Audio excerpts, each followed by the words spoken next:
You are now listening to DJ JOLIE. Ciao, I'm DJ JOLIE, a live event DJ born in Romania and living in the US. I believe in building a community where DJs and non-DJs alike can come together. To achieve this, I share moments from my life as a framework for discussing broader topics such as pop culture, media, current events, activism initiatives, and topics of interest. I'm your host, DJ JOLIE, and welcome to a DJ's Live podcast.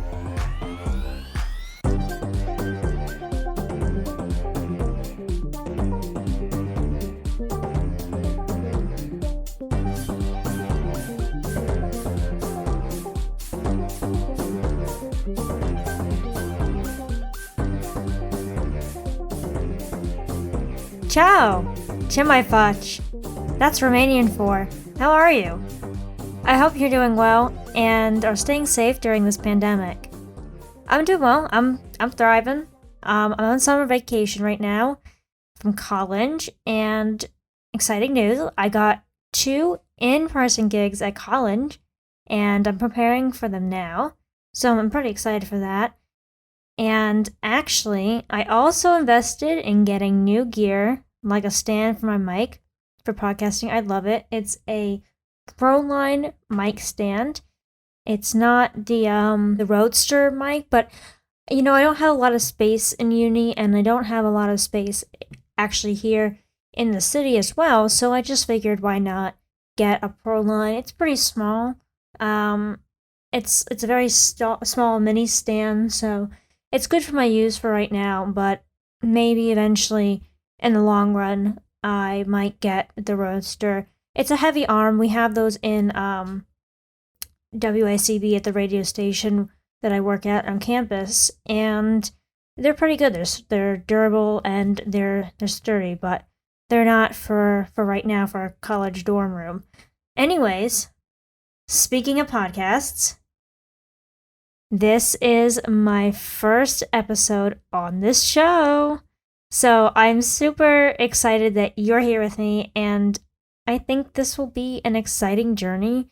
And along the way, you'll get to know me and vice versa. And hopefully we can create a community of listeners together. And speaking of some news and just some updates, in the DJing world right now, we're back. DJs are back. Nightclubs and bars are opening again, and DJs are getting back out there and doing in-person gigs, which is pretty amazing. I mean, it's been a long year, and I think that for some DJs, they were ready to go a live stream, but DJs like me, who are kind of just getting started, getting their foot in the door, I haven't really gotten that used to live streaming yet. So that is something that I missed, though, when I was being a DJ in COVID. I wasn't really set up to live stream, but a lot of DJs were. And now those like me who aren't set up to do that, we can now go back out and do some gigs. So that's fun. It's funny, I remember the first time that I went to a club. And I was in my freshman year, and I reached out to an alumni. His name is DJ Washburn. You can find him at Washburn Entertainment. And he was at a gig. And at this gig, it was on campus, I walked up to him and I was like, hey, I know you're the guy that does all the gigs on campus. And he was like, yeah. And I said, well, can I shadow you because I'm a beginner DJ? And he said, sure, let's set something up. So a couple weeks later, we got together, we went to dinner, and we just had a chat about, what I was looking for moving forward in my DJing career, what he could provide, how he could help me. And it was literally just the best thing ever. And when I was actually at the dinner, he was like, hey, do you, I got a gig. Do you want to go tonight to this gig? I know it's kind of last minute, but do you want to go? And I was like, oh my gosh, like, this is the most amazing thing ever. And so that was my first introduction to an actual club. And I was shadowing him, but I was in the DJ booth, and I saw all the kids from my class that I had the previous semester. This was in my spring semester, and I saw all the kids that I had in the students that I had in my class, and I was like, oh my gosh, like there's that girl that I saw who had all those groups of friends, and now she's here, and I'm like, oh, well, guess who's the cool one now, and in the DJ booth, and so it was fun, and it was fun to party in not such a crowded place. It was pretty packed. And then a few months later, the pandemic hit, so I guess it was great timing. So I think that the pandemic was and is, I mean, we're still in one, so it's a unique time, and I think it really gave people a chance to reflect on life. And certainly for me, it made me really think about my career as an aspiring DJ, on this journey to becoming a professional. I think that I'll still be shadowing DJs in clubs, like DJ Washburn, and maybe a few years' time down the road, if I'm not performing for fans just yet, then maybe start performing in nightclubs. And in the back of my mind, I have some concerns as a woman who is a DJ. Concerns about how clubs keep patrons safe, and especially how DJs, if what is it like to DJ in a club now for us DJs if it's safe. So I hope this period gave club owners a chance to take a hard look at their business model and address certain problems to fix what just wasn't working before the pandemic. So I think this is a really special time in which we can discuss certain issues around nightclubs, and hopefully that they will be able to change because they're reopening and they have this kind of new look at what life is like post-pandemic. So today's episode on A DJ's Life is focused on nightclubs and addressing safety concerns, particularly for women and DJs. I do want to stress that this episode's focused on shedding the light on women and raising awareness of nightclub culture and environment. There will be references to sexual violence and sex crimes in this episode. If you cannot handle this or it is too hard to hear, please stop listening to this episode. So with that said, let's get right into today's episode. I really enjoy being a DJ, and if you know me personally, or have ever been around me, or seen me performing, you know how into it I get. I got my DJ headphones on, and I'm spinning tracks, and I'm making awesome mixes through my speakers, and after each gig, I get this hyped up feeling of kind of like euphoria, and it's like this like overwhelming feeling, like it's like a larger than life feeling.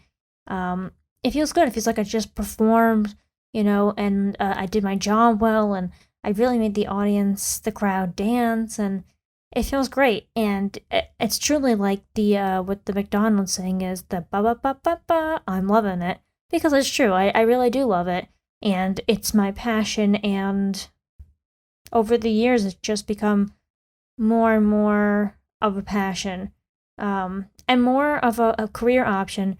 And over the years, I've moved from this is my hobby to this is going to be my career. Or at least maybe a side career, because I am thinking of doing maybe editing, post-production for maybe Warner Bros. Or Lionsgate or Universal. So it could be a side thing, but for now, it is something that I'm thinking about as a serious career. But you know what really kills the mood after a gig? Thinking about my safety 24/7 and being reminded by society that it's not safe being a woman in a man's world. If I were a DJ in a nightclub, I wouldn't feel scared, because my logic is that I'm working, right? And I'm separated from the crowd on the dance floor. However, as a female, I'm not immune to the harassment. And I have to say, it's tiring being a woman, because we have to think about our safety so much. I believe that from a young age, girls are warned about how unsafe it is to be a woman, but as we grow up, we are reminded in various ways in more serious tones. For example, if you ever watch cable television, you'll find lots of shows such as CSI Miami, SVU, and other crime shows that carry on this message, even in movies or TV shows with cartoons of damsels in distress, and to adult movies, which are completely full of women screaming and guns and all that. And it makes sense because we watch media through the male gaze. Now, I'm not saying that it's bad, these shows are bad. No, they're not bad. I mean, they make good entertainment, people like them. And they're based on, at least SVU, they are based on real stories or inspired by real stories. So it's in some ways doing some good, but also it's just this constant reminder like, oh yeah, this is what we put up with. This is like, oh yeah, this shitty man, these shitty men, so it really is just a constant reminder. And, there's certain things that, like, even if we're reminded, and we personally don't go through our days thinking about being safe, and sometimes it's not always just, I'm not always thinking about safety. It's not always about safety. And I'm okay. But I know that it's always going to be a subconscious thought to me. And ladies, you know what I mean, because you know the little things we do, and men, I'm sure you've seen us do this, such as crossing the street, doubling back, avoiding darker routes, clenching your fists, walking faster, changing how you walk, or even buying items that we hope will keep us safe, like a knife, pepper spray, brass knuckles, and more. However, none of these have helped or stopped us from being harassed, assaulted, and raped. So, from a DJ standpoint, my worry isn't being at the gig. It's leaving the club at 2 a.m. by myself, going home, or moving heavy gear into a car in an empty parking lot, which leaves myself exposed and vulnerable to harassment and sex crimes. So let's kind of define, though, what harassment is. So harassment can include sexual harassment or unwelcome sexual advances, requests for sexual favors, and other verbal or physical harassment of sexual nature. Now, the key here is unwelcomed. It is unwelcome behavior. Sexual harassment is a form of sex discrimination that violates Title VII of the Civil Acts Right of 1964. Unwelcome sexual advances, requests for sexual favors, and other verbal or physical conduct of sexual nature constitute sexual harassment when submission to or rejection of this conduct explicitly or implicitly affects an individual's employment, unreasonably interferes with an individual's work performance, or creates intimidating, hostile, or offensive work environment. It can be both men and women, and the victim does not have to be the opposite sex. The victim also doesn't have to be the person harassed, but could be anyone affected by the offensive conduct. So, here's a shocking statistic I found from a movement called Stand Up. 78% of women have experienced sexual harassment in public spaces. What's astounding is the different types of harassment we get. Listen to this. 57% of sexual harassment in public spaces is staring, leering, inappropriate, and unwanted gestures. 55% is whistling, catcalling, lip smacking, and animal noises. 51% is sexually suggestive comment or jokes about your body. 49% is pressure to go on a date, to provide one's phone number or other personal information. 48% is public humiliation, referring to you as a doll, babe, or chick. 44% is unwelcome touching, hugging, kissing. 40% is intrusive and repeated questions about your sex life. 37% is stalking or someone follows you. 32% is incident exposure. 27% is soliciting sexual favors or services, and 24% is graphic descriptions of pornography or showing sexually explicit pictures. You may think it's bad for women on the sidewalks and in everyday places. Well, my friend, there's no place like a nightclub for women to be sexually harassed. Clubs are a breeding ground for harassment. Dark lighting, drinks, no place to put your drinks to avoid getting spiked, bunched up and packed like sardines on the dance floor, and when you're packed like sardines, men can come and touch you and grab you and give you unwanted attention while implicating sexual acts. The other day, while I was doing my research, I put the question on Reddit, which was, nightclubs are coming back, how will they keep women safe? And I got a few responses, and one woman told me, and I quote, "I wish it was easier to talk to people who work in clubs. I had some really bad experiences on the dance floor at Good Room in Brooklyn. Like once this dude was walking up behind women with his dick out and poking female dancers. Another time, this random dude trying to take my vape out of my hands and fighting me when I resisted. When I told the bartender these stories on a quiet night, he was shocked and so pissed. I've also had dudes at Output Rip and elsewhere follow me around the dance floor when I tried to get away from them. Like, hello, I know that's you again, grinding up against my back. One guy was so egregious that my boyfriend turned around and yelled at the top of his lungs, 'Stop following her,' and everyone around us stopped and looked. The dude moved on to grind up against this woman who was clearly rolling. I'm just your average female trying to dance. It's not a fucking mating call. I really wish it would stop, and it scares me for women who are not paying close attention." That really shocked me right there. When I read that, I was just... It was surprising. It just speaks volumes to the kind of culture that really happens in some nightclubs, and especially in this one in Good Room, Brooklyn. And just as a sidebar, though, if you're looking to hook up or date a woman, and you find your girls at nightclubs, first, my guy, no woman wants to be approached aggressively and certainly not harassed. I don't know what world you live in, but no woman has ever willingly wanted to go out with you because you're sexually harassed us. This isn't flirting, my guy, and this is not a turn on, so if you're looking for a woman to date, cut the crap. Also, my guy, don't touch us in places we don't want to be touched.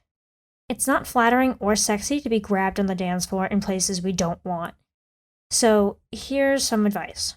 Take a step back and assess the situation. There are some women that like when men are direct, and some that don't. So take a second and read the room. Second, be patient. There's a reason why many women don't immediately want to have sex with you, or interested in you, or want to date you. The reason is the whole premise of this podcast. If we didn't have to fear for our lives about being harassed, abused, assaulted, and raped, then that would be a different story.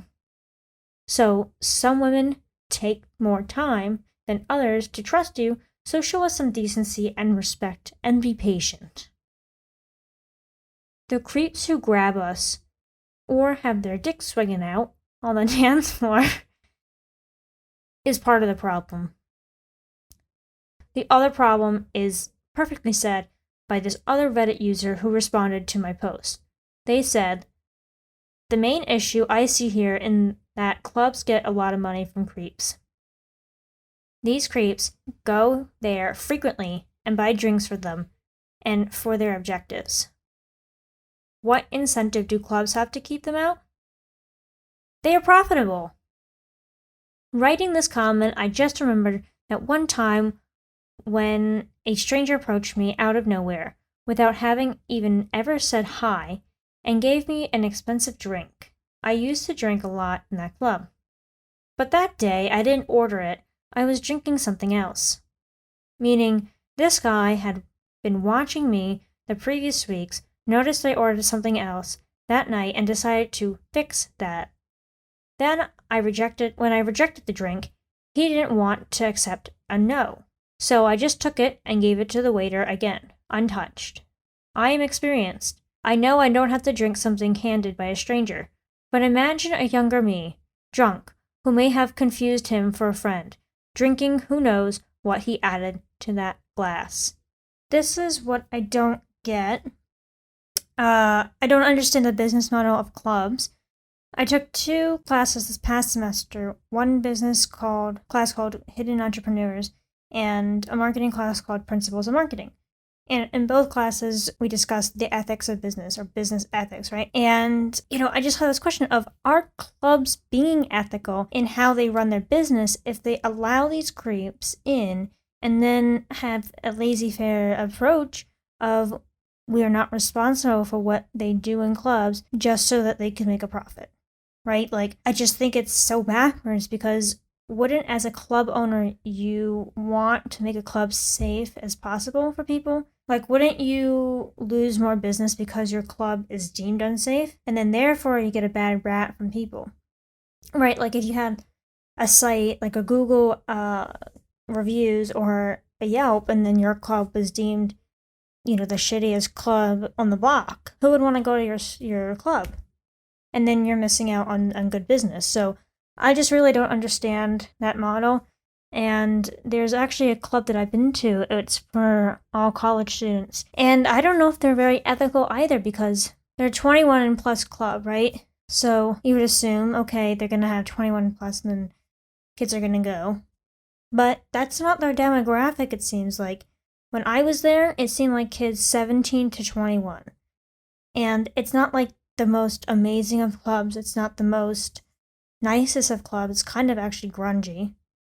And it's just like, well, you're not catering to your audience, because you're literally handing out alcohol to kids. Okay, first of all, they're underage. I know you don't technically condone it, because it's unethical to condone giving alcohol to underage teens. But at the same time, they just want to make the money. Now, I just don't think it's ethical, because why not just make it 18 and plus, right? Either way, you can't sell alcohol. You can't sell alcohol if it's a 21 plus to kids who are underage, and you can't sell alcohol if it's an 18 and plus. So if you can't sell alcohol either way, then why not just make it 18 plus? Because if you make it 18 plus, then these kids wouldn't have to get fake IDs, and then this club doesn't have to get raided by the police. That's right, they do get raided by the police every now and then, and you hear stories about it. So I just think that like why do it? Why not make it 18 plus?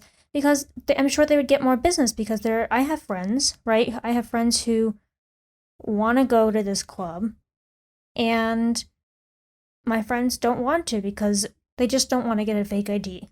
And I think for the kids who don't want to get fakes, this is why they don't go to the club. And they're losing out on that business then. And also, not only that, but they're also losing business because I think that, for me, I went there once.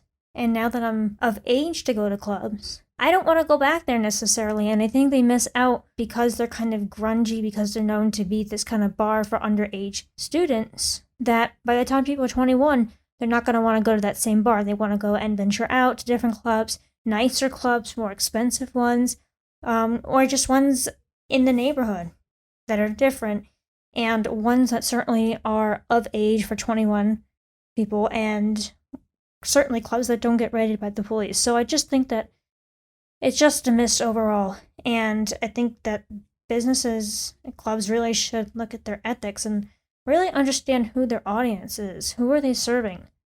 Right? If you're, like I said, if you're serving 18 plus kids, then make it 18 plus club. What's the point of making it 21 plus? It just might be because they want to sell alcohol, and 21 plus is how you can do it, which I don't know if that's ethical either.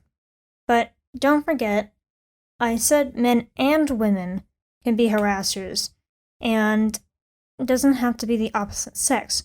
Normally we put so much emphasis on men, but it can be women too. And a user on Reddit thread that I posted, who used to work for security nightclubs, commented, quote, "This one happened to one of the guys that I used to work with. 4 lesbians came in the club and started hitting on some straight girls. It happens to the best of us, but the problem is they wouldn't leave them alone. The straight girls called security, and after a few more problems, the lesbians got escorted out. They got to the car and started making more problems, at which time my guys says, 'I'll pepper spray your car if you don't leave.' They didn't, So he fogged their headliner, which will evaporate over time and continue to make the car unpleasant for some time. They left and came back 2 more times, each time in a different car because he kept spraying them, LOL. Eventually, security did call the cops, but that's a whole paragraph involving an armed robbery, a foot chase, and jurisdiction issues. Their night ended at 4 a.m. that shift. Reading this for the first time upset me because these lesbian women were harassing other women, and the reason it upset me more was because as a woman, I would think that we wouldn't harass each other knowing that we experience it from men. But another key factor as to why nightclubs are unsafe has to do with the area around nightclubs. Of course, nightclubs are not in residential areas.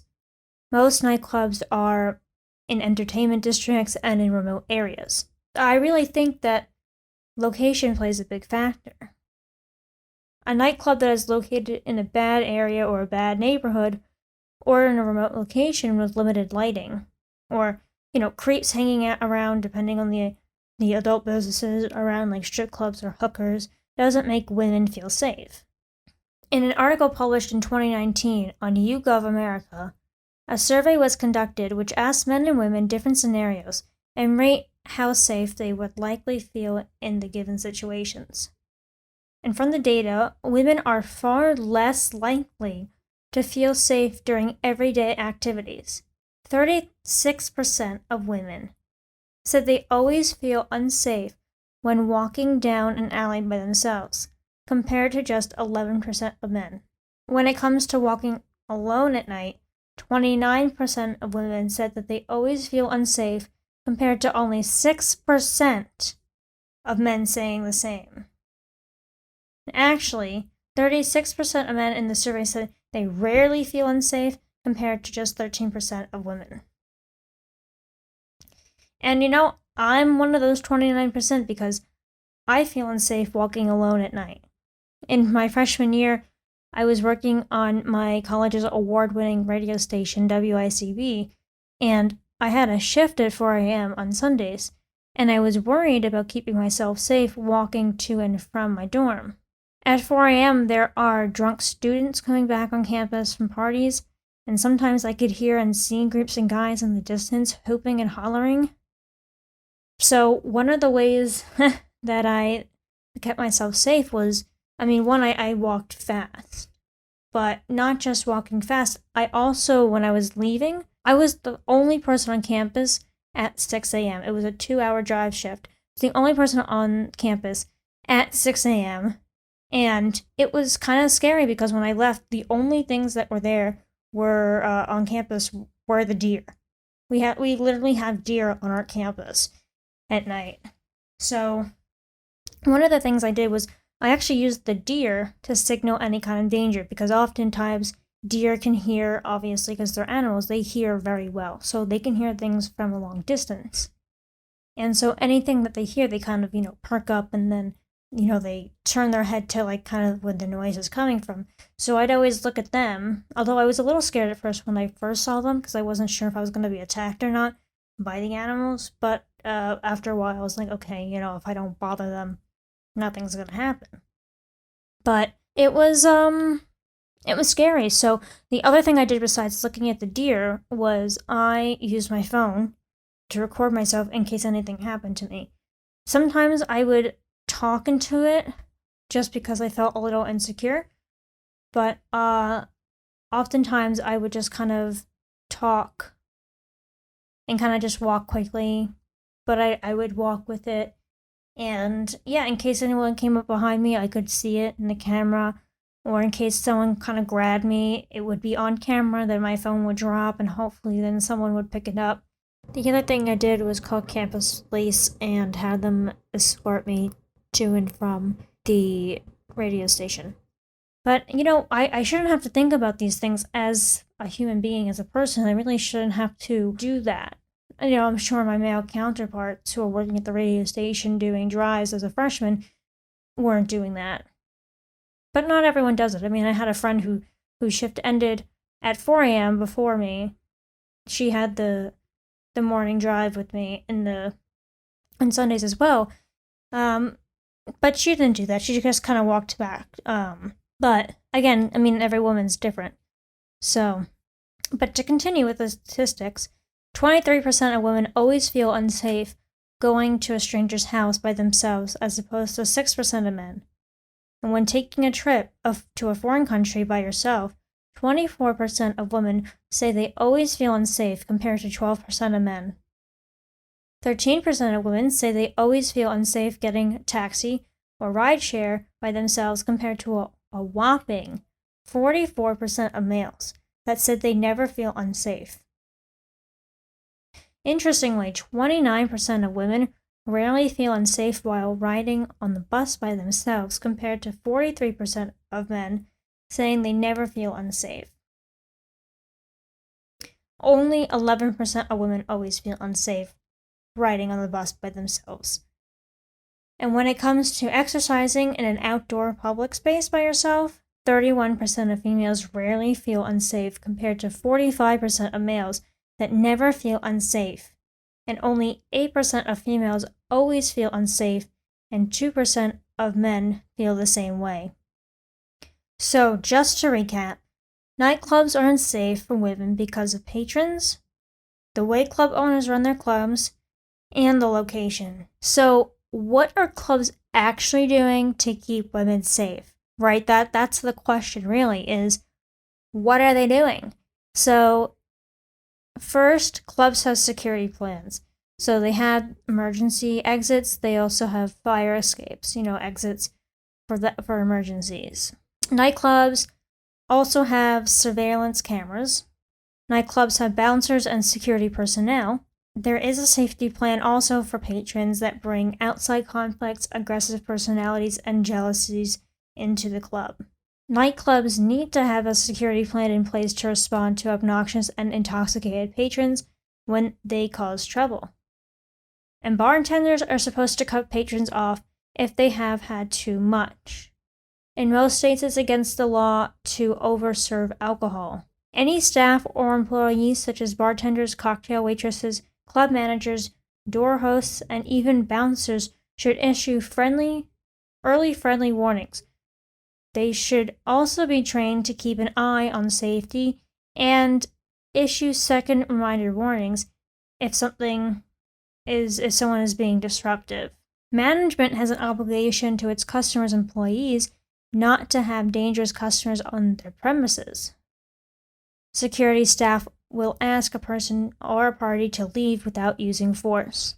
However, if a patron becomes verbally belligerent, security can't physically remove the patron, and in most states, there is no law that authorizes owners or bouncers to physically manhandle an unwanted customer unless in self-defense or in an effort to take someone into custody for committing a crime. In many states, security can issue a trespass warning to ejected party that notifies them that they are subject to arrest for trespassing if they return, which is what happened in the situation where those 4 lesbians were harassing straight women and kept coming back, and then the bouncers called the cops. If the patron becomes a combative or assaultive or assaults someone, they must be immediately removed from the premises. But safety efforts fall short when it comes to calling the police. This article I found on Nightclub Security by Chris McGooey, who is a crime doctor that does security consulting, writes, "Nightclubs, as an industry, have a bad reputation for not calling the police soon enough or while a potentially dangerous situation escalates. This is because of fear that too many police calls could put their liquor license or operating permits in jeopardy. Some nightclub managers have been known to give standing orders to their staff not to call the police except in dire emergency." He goes on to say, "Take my advice, this is not a good business practice and sets up the club for sanctions in the long term. Nightclubs can't afford to develop a bad reputation, especially with the police. The police have the power to suspend or revoke cabaret licenses or dance permits, and their negative testimony carries great weight at a liquor license revocation hearing, the police can also be a good witness to prove your efforts at a liquor board hearing. The police should be used as intended, as a social partner to enforce laws and arrest criminals. When a crime occurs, the police should be called. To do this means you have to run a clean establishment. If a patron assaults someone, the police should be called. If an obnoxious patron refuses to leave the club or the parking lot, the police should be called as well. This is a responsible way to run a business and eliminate future problems. If a nightclub acts responsibly, it will not overserve its patrons and will not allow intoxication patrons to drive home drunk. The police appreciate this immensely and will help you control your successful but safe business. And this supports what I pointed out about how nightclubs should be encouraging good patrons and not bad ones. This is the whole thing. I just don't understand that whole thing about not wanting to do the right thing. We talk about so much about business ethics, and we hold people up to such high standards when they're, the rich and famous, when they're, the Jeff Bezos and all that, and Mark Zuckerberg, but we can't hold nightclubs to the same standards? It's ridiculous. Anyways, so I was scrolling through my Instagram the other day, and I came across a post from DJ Mag about how nightclubs plan to make women safer. So get this. Nightclubs want to implement undercover cops who will wear plain clothing to watch for suspicious behavior. However, there has been a lot of backlash for this, and I want to read the entire post because it's very serious as to why Undercover Cops is not the solution to end sexual harassment in clubs. So this was from the DJ Mag article. The disturbing murder of Sarah Everard has reignited discourse within mainstream and social media about women's safety and sexual harassment. This isn't part of the article, but I wanted to give you some context on Sarah Everard, a 33-year-old marketing executive who disappeared in London, England, as she was walking home to Brexton Hill from her friend's house. She was later found a week later in an industrial rubble sack. The post-mortem concluded that she died from strangulation, and the police officer, Wayne Cousins, pleaded guilty to the kidnap and rape of Miss Everard. He has been dismissed from the Metropolitan Police and will be sentenced in September.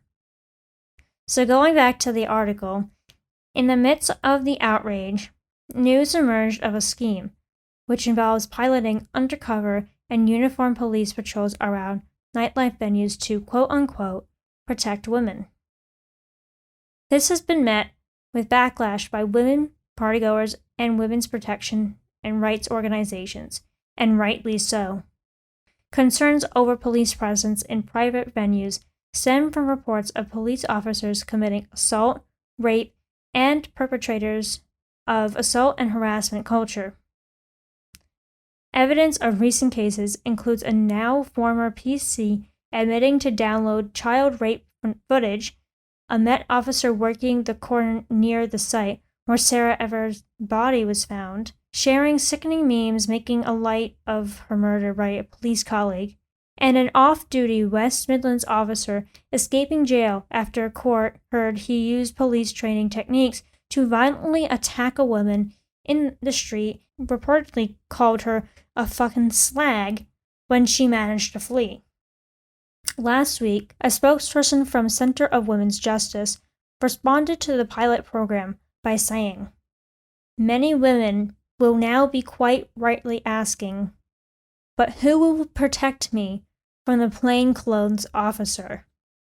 Instances like this highlight how the police force does not have women's safety in mind, and that institutional police reform is required before they can regain the trust of people.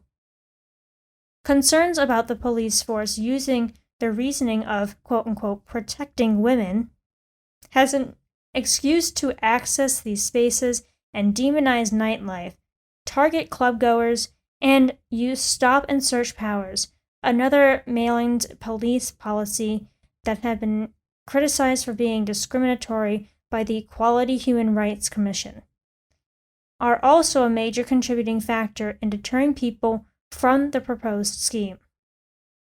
So, if not police presence, what can be done to ensure the safety of women in nightclubs and venues? To put it simply, nightclubs need to take direct and immediate actions.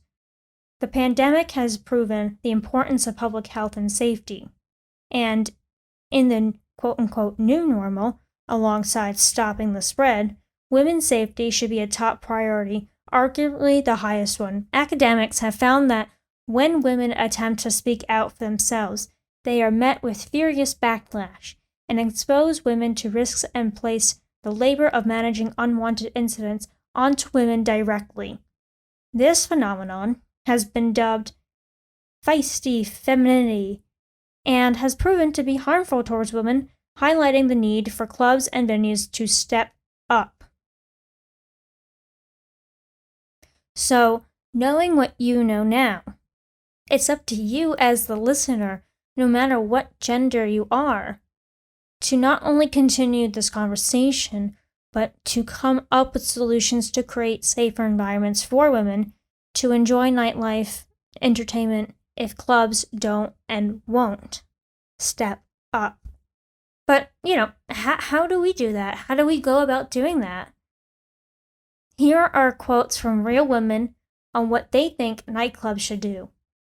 Quote, "I have worked security at a nightclub before, and honestly, I have no idea how we would even go about it. That, from a strictly security standpoint, people behave when security is around, but not so much in the blind spots. I think a club would have to structure things very specifically to send the message that there is no negotiating room when it comes to harassment. They're out as soon as there are problems." Several women told Mixmag that they believe that the venue's security team and bouncers should have a greater responsibility in quote-unquote policing creepy men. In an ideal world, they cuttingly contended that men wouldn't be allowed in public spaces and venues so that women can just enjoy their night. Which, sidebar, I've actually heard a YouTuber mention that maybe there should be a curfew for men to stay at home instead of women, right? Like, women technically have this built-in curfew. It's not a law. No one actually says when we have to be home. We could be out all night if we wanted to. But as us women, we do know that, like, past 12 a.m., it's unsafe. And past 12 a.m., in a park, in a parking lot, any kind of places that don't have immediate, like, stores around, that's unsafe for us. So we do kind of have this curfew set in for us just because men walk around and assault us. Yeah, I mean, she has a point. This person that said it had a point. That if maybe men had a curfew, we would be safe. But then again, I don't really know, because would that mean then if there was a real curfew put into place in the United States, would that mean that, these dangerous men, would they then choose the daytime to roam about if there's a curfew? Or maybe they wouldn't even care about the curfew because they're so bad anyways. Why would they follow the rules? If they don't follow the rules now, why would they follow the rules after this curfew, if it was ever put in place? So it probably actually wouldn't even help. And it probably, in all fairness, would just be unfair to men who actually don't do that stuff, because there are a lot of good men out there who don't do that stuff. So it would just be unfair to them, because then they would be sitting home and then all the creeps would just be out again. So maybe it wouldn't help. But who knows? Let me know what you think. Going back, another woman says, "Something useful could be a safe place to drop your drink while you dance. I'm a slow drinker, so having somewhere like a small safe cage, only I have the key, no combination. Someone can be watching. It must be opened only by me. would allow me to drink a bit, then dance, then go back to take another sip. How that would work with drunk people losing or forgetting the key, I don't know.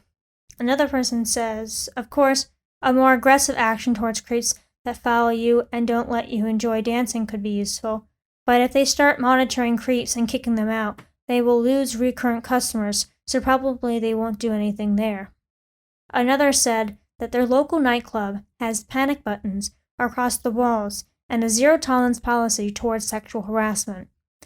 This is something that I feel should be adopted by venues and clubs everywhere. While it doesn't eradicate sexual harassment, it does set an important tone that deters it from happening, says the person. Another person says, bouncers often do not take their claims of sexual assault seriously, with one woman stating that she complained about being harassed, and the bouncer expelled her from the venue, and not the harasser. Bouncers not taking the matter seriously when we're told that they should be taking care of us leads women being made to feel like it's part of a normal night out, which is a worrying phenomena. And it was also noted in that same article that the Mixmag one that bouncers themselves must also take greater action and remove men from who are harassing women and be trained in dealing with distressed women. Many clubs' security teams focus on misuse of drink and drugs and not on assault, which perpetuates and normalizes this type of assault. In some venues, bouncers have been trained in defending against terror attacks. While this is a great step in safeguarding, a similar militant approach needs to be taken for sexual harassment. And as I mentioned, the problem with nightclubs is the location. In the Mixmag article, several other changes to the clubbing experience were suggested by women, including some, having more street lights, a medical room style safe room, better training for all staff, including bartenders, and sensitive security cameras. One idea that I thought to reducing sex-related crimes could be taking a look at surrounding areas and how cities run their entertainment districts. For example, some cities in Europe have 24-hour districts. This allows people to leave establishments at their own pace. And studies have found that problems occur when large groups of people leave together as these places close at the same time. And another article in the Washington Post, which I thought was really interesting, titled, "Is Opening Strip Clubs One Way to Reduce Sex Crimes?" And the article writes, in a forthcoming study in the Economic Journal, we found evidence for the second theory. In New York City, over a period from January 1st, 2004 to June 30th, 2012, the opening of adult entertainment businesses is a police precinct to decrease sex crimes by 13% in the precinct. All of that suggests that the substitution explanation may be true. People inclined to commit sex crimes may be less likely to do so if they have an outlet for sexually explicit entertainment, which may include, at some clubs, illegal prostitution. Strengthening the case for this conclusion is the fact that the effect we found was more powerful at night, when these establishments do most of their business. In the article, another study was done to test this theory.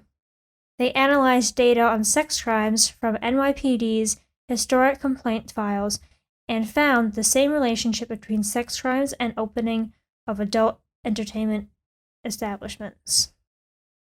The article notes that research on crime prevention tends to focus on interventions involving law enforcement. This study suggests an alternative path, at least where sexual crimes are involved, making available activities that suppress such crimes. Our work has parallels with several other studies that find that decriminalizing prostitution, either in a U.S. state, Rhode Island, or in certain districts of the Netherlands, can lead to lower sex crime rates, but it suggests that liberalizing sexually explicit entertainment can reduce crime even when prostitution remains illegal, as it is in New York. While these are just some ways both clubs and cities can reduce sex crimes, there is no real solution. The answer is truly a culmination of individuals, nightclubs, and owners, better security and quality of training, and continuing to tell the stories and fight for women's rights to a safer nightlife. And with that said, I'd like to touch on some of the other arguments that are made with regard to this topic.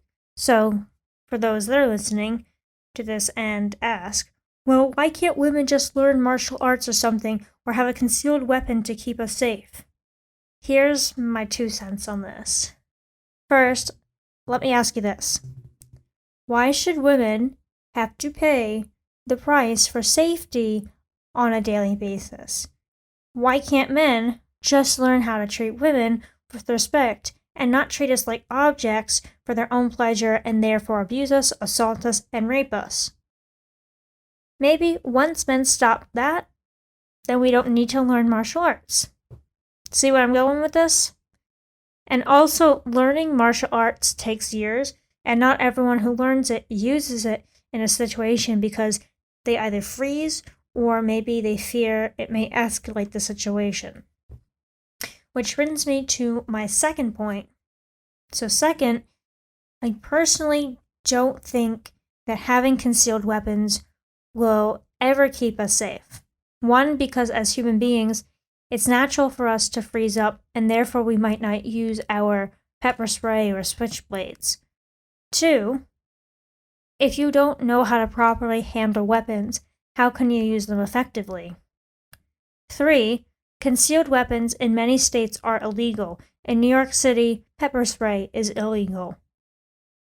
4, I believe it's something that businesses and advertisers take advantage of just to market to us that if we have those things, we will be safe, which is, I don't think, entirely true, like I said.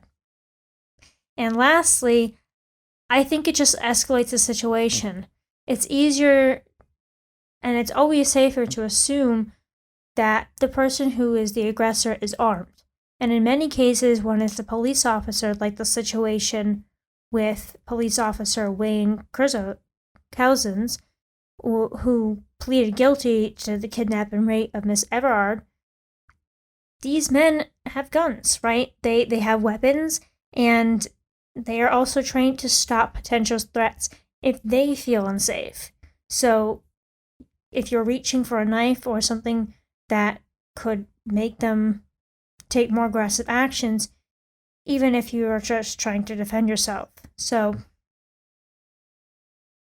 in sum, weapons and martial arts can certainly be a good step to ensuring safety, but it isn't the answer, and we need to stop telling women to do so. It can potentially delay an attack, but certainly not stop it enough that it's the end of all solutions. And I think what would certainly help is bystander training implemented in schools. Without a doubt, more crimes could be prevented or the effects lessened if individuals knew how to intervene in safe ways. And I think this truly is the best option if men won't learn to respect women and not commit crimes, and if women cannot be taken seriously for such crimes or even want to learn self-defense. So, moving forward, ladies, here are a few suggestions from yours truly, DJ Jolie, and some helpful reminders. First, make sure you always are with a friend and plan your night. Also, make sure you always have a plan for how to get to and from the nightclub. Don't leave your drinks unattended or accept drinks from strangers. Always know where your bag is at all times. Do not leave it unattended or in the care of a stranger momentarily. Be aware of your surroundings, especially where exits are and security are. Stay in areas of the club that are brighter. Try and avoid blind spots. If you're walking late at night, walk with a purpose. Don't get distracted or appear to wander. If you feel someone may be following you, do not change how you walk. Simply continue walking and then find the nearest store or person to help you out. Ladies, if you see another woman is being followed and could cause a serious situation, you can safely intervene by asking if she is alright, acting as her friend, or simply signaling with your eyes that there is a danger behind her. If self-defense is important to you, there are plenty of good resources and organizations to provide training such as Stand Up. I really do recommend doing some kind of self-defense class. I remember when I was in middle school and we did a self-defense class, and I was the only one that really took it seriously. And I know how important it is because I used to go to school, high school in the city, and there I was walking with my mom. My mom picked me up from school one day, and there was this drunk guy. I guess he was drunk, and he came out of nowhere, and he was yelling, and this guy came out, and he came around from the corner as we were approaching the end of the block, and he slapped my mom with like the back of his hand across her face, and it was just unbelievable. And that's why I took Prepare so seriously, because that incident really, like, it was just like, oh my gosh, like something worse could have happened. I'm so thankful that it wasn't a worse outcome, but it was very scary, and I was very young at the time. And there were construction workers around, and they didn't do anything. So again, it goes back to bystander and learning how to be a bystander. So I'd also recommend, if you maybe don't want to do self-defense, but at least learn how to be a good bystander. And don't give in to bystander effect. As a female and a DJ, I have a duty to my fellow women to advocate and push for safer spaces to not only DJ in, but to also be a patron in. And I believe we are in a new age of feminism, an age where we are beginning to talk about sexual harassment with the Me Too movement and other organizations such as Safe Gigs for Women. We are not standing idly by to harassment. Clubs are reopening, and now is the time for the Me Too movement to catch up to clubs. Listeners, do not stand idly by. Please spread the word about nightclubs and harassment. Let's make nightlife safer for women, and in doing so, safer for everyone. It only takes one voice to speak up to make an impact. So let's change the statistic from 78% women experience harassment down to 0%. Thank you for listening to this week's podcast on A DJ's Life. If you like this episode, please share it with your friends and on social media. Let's keep the conversation going on social media. Follow me on Instagram and YouTube at DJ JOLIE Official and on Reddit at DJ_Jolie. I'm DJ Jolie, and I'll catch you on the next episode on A DJ's Life podcast. Ciao, Ciao Scratcher.